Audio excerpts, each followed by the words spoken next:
Hi praise lord దేవునికి స్తోత్ర. ఆదికాండం 3వ అధ్యాయం 9 వచనములు పూర్తయిన సందర్భంగా దేవదేవునికి సంకీర్తన చేత స్తుతించుకుందాం. ఇవి మన పితరులైన వారు దైవావేశము చేత దేవునికి కృతజ్ఞత కలిగి విరిగి నలిగిన హృదయంతో ఉన్నప్పుడు వారి అనుభవాల్లో నుంచి దేవుడు వారికి అందించిన దైవ కీర్తనను తరించుట పాడుట నీకెంతగానో ఆశీర్వాదం. అదేదనగా సాగిల పాడి మ్రోకెదము సత్యముతో ఆత్మతో మన ప్రభు యేసుని సాగిల పాడి మ్రోకెదము.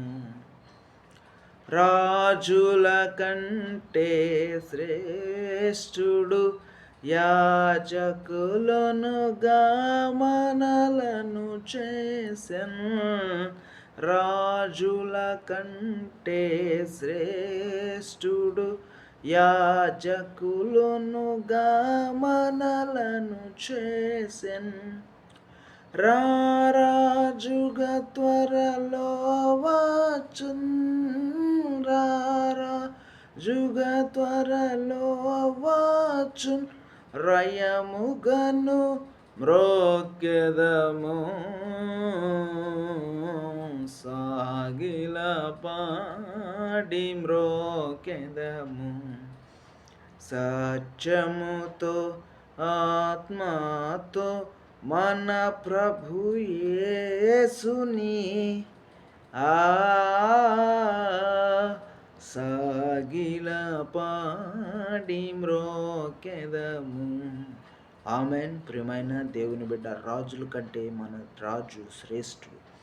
యాజకులుగా నిన్ను నన్ను చేశాడు. ఆ రాజు త్వరలో రాబోతున్నాడు. రయ్యముగా మ్రొక్కదాం అంటే సంతోషముగా, వేగముతో కూడినటువంటి ఉత్సాహము కలిగి మ్రొక్కెదాం. ప్రియమైన దేవుని బిడ్డ, ఇటువంటి మంచి దైవ కీర్తనను నీ నోటి ద్వారా అందించినందుకు దేవాదేవునికి స్తోత్ర ఘనత మహిమ కలుగును గాక. ఈ కీర్తన నీవు చదివినప్పుడు, చూచినప్పుడు, వినినప్పుడు, గ్రహించినప్పుడు, ప్రార్థించినప్పుడు, ధ్యానించినప్పుడు, వ్రాసినప్పుడు తప్పక దేవుని యొక్క సంతోషకరమైన ప్రేమ, దీని వెనుకున్నటువంటి దేవుని శాశ్వతమైన కృపా సత్యం నీకు కలుగును గాక. Amen, amen,